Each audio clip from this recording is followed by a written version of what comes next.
at 27, Darnold 22 at 34 for 330 yards. This one had a whole bunch in it, including Williams going for 340 and 2 touchdowns. If you're going to point out the issues for Chicago, might be the last place you point. Back in studio, Joe Musso, Emery Hunt, and Ryan Wilson. Fellas, again, you know where I reside, Chicago through and through. And we try and watch these games objectively. That I do. So I'll just punt. I'll just punt the ball to you fellas because I want to hear how you feel. I don't know how I'm supposed to feel following a different way that this team has found to lose. Little things an issue once again here, Ryan. What'd you see from the Bears? You're punting to me. I'm not going to pull a DeAndre Carter and wave it, then have the ball hit me in the knee and lose the ball as a muff punt. But I think the bigger issue is what you talk about, details. It feels like this team is close. I think Thomas Brown was a godsend in terms of replacing Shane Waldron, offensive coordinator. We've seen a better Caleb the last 2 weeks. But the issue, the saying the devil in the details, is a perfect encapsulation of what this 2024 Bears team has been, because you could go to one play, 2 plays every single week and point to this is why you lost the game. And until that gets fixed, it's going to be the same old, same old. We were sort of talking about, well, young players are learning to play football. These guys didn't start playing football 2 weeks ago. They've been playing football for 20 years, most of them. So then you have to point to, okay, who's calling the plays up top? It's the head coach. And, Joe, you've had some serious conversations with yourself about Matt Eberflus and his future, and I think those are fair questions. I don't wish for anyone to get fired, but if you go on television and do the things that Matt Eberflus does as a football coach, they're going to, there's the exit, right? So those are the answers we have to find as we get through this thing. I applaud Caleb Williams for playing better and for sticking through some tough times. The defense is, we know how good they can be, but it says something when Sam Darnold, who we forever thought wasn't a good quarterback, lands in the right system. Kevin O'Connell, you put Justin Jefferson around him, you give him Aaron Jones. All right, well, let's talk about Chicago Bears. Okay. Yeah, listen. This was a tough loss for the Bears, but very consistent with how they've been playing. And again, quite frankly, I've reached the point with the Chicago Bears where it's like, I'm less interested in trying to figure out how they lost, because it doesn't matter. Because this is not going to be how they play next year. I do not think that they are going to have Eberflus come back. I just don't. They're going to have different coordinators. It's going to be different everything. So trying to diagnose everything almost feels a waste of time. Honestly, it really does feel like a waste of time. That's why I'm definitely zeroing in more on Caleb and seeing how he's playing. And he looks more comfortable. He looks more confident. He's more on time, and he is decisive. I mean, he's had some big moments at big times in the game, right? In moments that actually really matter. In crunch time, when the pressure is on. And he's stepped up. He's rose to the occasion. I mean, the way he's used his legs, not only to buy time and then make beautiful throws to kind of figure out that great balance between like, hey, these guys are about to come at me. I can now just toss it up to an open receiver, or him now obviously like leaping over other guys and getting the first down with his legs himself. I mean, I just think he's shown such composure and touch that it's been really impressive. And he's made some absolutely beautiful tight window throws that you're like, yep, this is why this guy was drafted #1 overall. And that's what I'm looking for more than a muff punt here, a missed field goal there, because it doesn't matter. This team, the team's 4-7. They're probably not going to be a playoff. I mean, it would have to be a real luck. They're not a playoff team. So that's what I'm saying. I'm not going to judge them based on that, because this team, I do think, is not necessarily prepared very well, even with a new offensive mind. Like, they start the game 1st and 20. That's just bad business. It's bad business. You're literally the first time you touch the ball, penalty, got to go back now. I mean, you got to essentially get 2 first downs just to start the game. Like that's a mess. And so I do blame kind of how this team is just operating, the culture, the preparation, the execution. I mean, it was amazing that they were able to come back and make this game a game. Honestly, it was very, very impressive. And you can say, oh, it shows heart. It shows that they care and this or that. We can do that, but I don't really know how helpful it is at this point. I really don't. If they actually had a real chance at making the playoffs or fighting for the division, right, then I would say, okay, yeah, we can find those silver linings. But to me, it really kind of feels like wasted energy. Because I disagree with so many of the decision making. I mean, they had like there was a fourth down where I think it was like 4th and 1 or 4th and 2. I forget exactly what it was.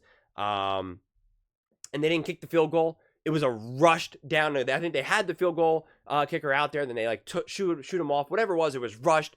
Caleb had to quickly call a hike, and it was like the clock was running down, and that's when he threw the ball. I forget who he threw to, but it was just a little bit out of his reach, and it was just like, what are you doing at this point? Like, if you're gonna go for a 4th down, make sure you know exactly what you're doing, not this like 1 foot in, 1 foot out. Are we doing it? Are we not doing it? Oh my God, hurry up! Quickly go, hike and go. Like, yeah, that's when you're gonna get a play with a rookie quarterback, an overthrow like that, or slightly out of his reach, or a drop pass. You're not going to have things go your way in that moment. You're not good enough of a team. You're not firing at all cylinders here. So again, it's just bad. That's like bad indecisive execution and gameplay and game management.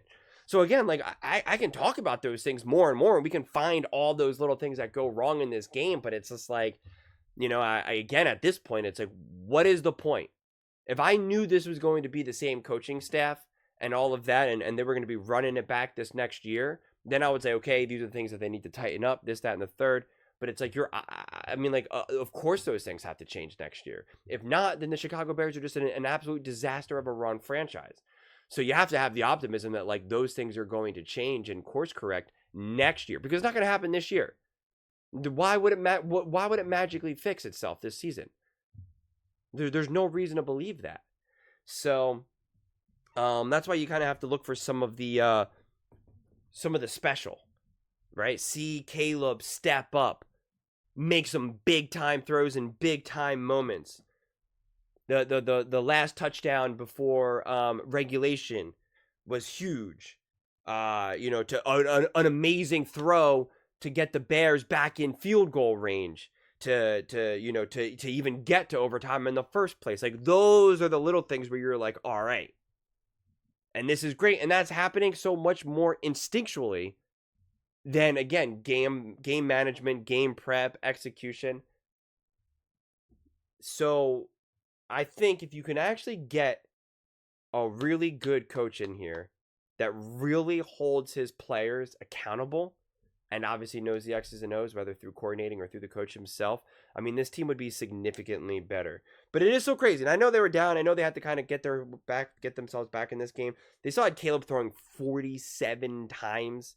I mean, that's a lot. 47 times. I know they couldn't get the run game, which is an embarrassment. Swift had 13 carries for 30 yards. Caleb Williams was 6 carries for 33. 32 for 47, 340 yards, 7.2 yards per attempt, 2 touchdowns, and a 103 rating. So again, if you're trying to just get Caleb get comfortable, sure, have him throw the ball 47 times. If you're trying to win games, because if you win this game, you're still within range. The Commanders just dropped. They're going to be flirting with the wild card route, the wild card seed. I'm making this video before the Packers play, so who knows how that game unfolds. 49ers, right? Like, so the wild card is technically still in reach if you win this game, especially. So, I don't know. It's just a messy season for the Chicago Bears. I really don't know if there's any other way to really put it. I mean, there's some really bad drop passes. Like, Caleb will make a beautiful throw, a beautiful play, and then it's dropped, and you're just like, again, you can't have that. If your quarterback's going to throw the ball 47 times and you have no run game, and then you better catch the ball. And yeah, we can harp on Caleb for taking a bad sack in overtime, but it's like, I don't know, man. The guy was kind of constantly forced to make something out of nothing this whole game. Honestly, this was Caleb Williams' Josh Allen game, where it was like, hey, try your best to overcome coaching, bad execution, drop passes, no run game, bad O-line. Try your best to make something out of nothing. And this is what Caleb did, and that's why I think it was actually impressive. You build a more solid foundation around this dude, and you're going to win some games, and you're going to reach some really high levels. I think that's what's frustrating about watching this, because you can, in a game like this, you can legitimately see the potential. You can truly see the potential. But it's obviously still such a mess.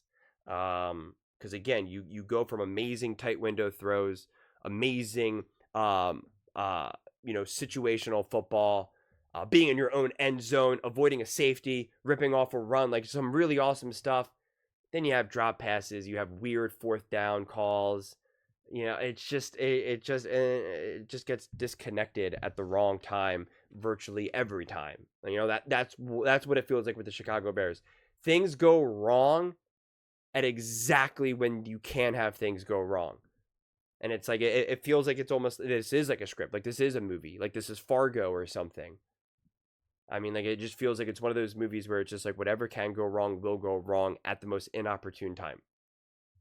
And that's how this season has unfolded, unfortunately, for Chicago Bears fans.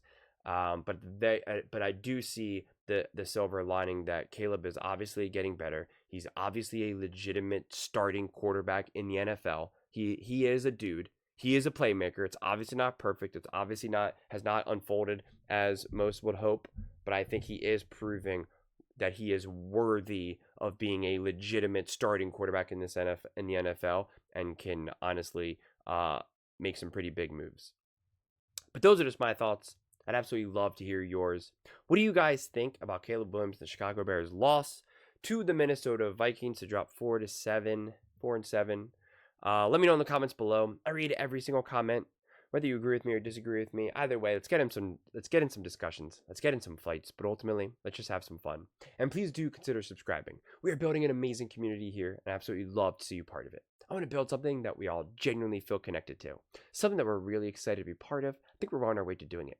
And please don't forget to give this video a thumbs up, as it really does help with the visibility and the algorithm. Thank you so much. See you next time.